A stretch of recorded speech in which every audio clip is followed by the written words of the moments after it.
চীন পাক সীমান্তে এবার শত্রু নাশ করতে ভৈরব কমান্ডো বাহিনী যুদ্ধক্ষেত্রে শত্রুকে টক্কর দিতে নয়া পদক্ষেপ নিচ্ছে এবার নয়া দিল্লি এবং 2032 সালের মধ্যে আমূল পরিবর্তনের উদ্যোগ ভারতীয় সেনায়।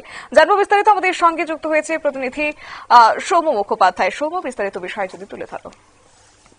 দেখো, বিষয়টা হচ্ছে যে 2020 সালে যে এপ্রিল মাসে যখন লাদাখের গালওয়ান উপত্যকায় চীনের লাল ফৌজের সাথে ভারতীয় সেনার যুদ্ধ হয়েছিল, তখন থেকে একটা প্রশ্ন নামা হচ্ছিল যে লাদাখের নিয়ন্ত্রণ রেখায় চীন এবং জম্মু কাশ্মীরের সীমান্তে পাক সেনা যদি একসাথে হামলা চালায়, ভারতীয় সেনা কিভাবে তার প্রত্যাঘাত করবে।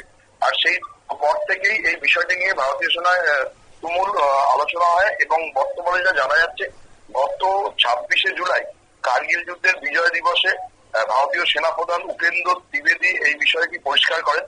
তিনি পরিষ্কার বলেন যে জাতীয় নিরাপত্তার বিষয়ে একটা বড় পরিবর্তন আসতে চলেছে। 2023 থেকে 2032 সালের মধ্যে ভারতীয় সেনাবাহিনীর রূপান্তরের দশক হিসেবে চিহ্নিত হবে এবং বিভিন্ন সীমান্তে কল্পনামাফিক পদাতিক, গোলন্দাজ এবং ট্যাঙ্ক রেজিমেন্টকে একত্রিত করা হবে এবং এর জন্য রুদ্র ব্রিগেড এবং ভৈরব ব্যাটালিয়ান এর মতো কমান্ডো ব্যাটালিয়ান নির্মাণ করা হবে বলেও তিনি জানিয়েছেন।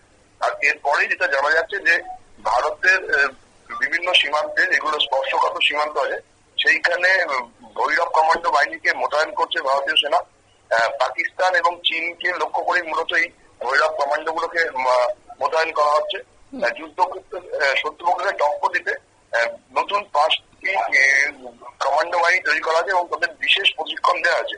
যেটা জানা যাচ্ছে যে এর মধ্যে 3টিকে চীন এবং পাকিস্তানের সাথে লড়াইয়ের জন্য দুটো রাখা হচ্ছে। যা জানা যাচ্ছে যে উত্তর পূর্বাঞ্চলে একটি ভৈরব কমান্ডো বাহিনী মোতায়েন করা হবে এবং একটি পাকিস্তান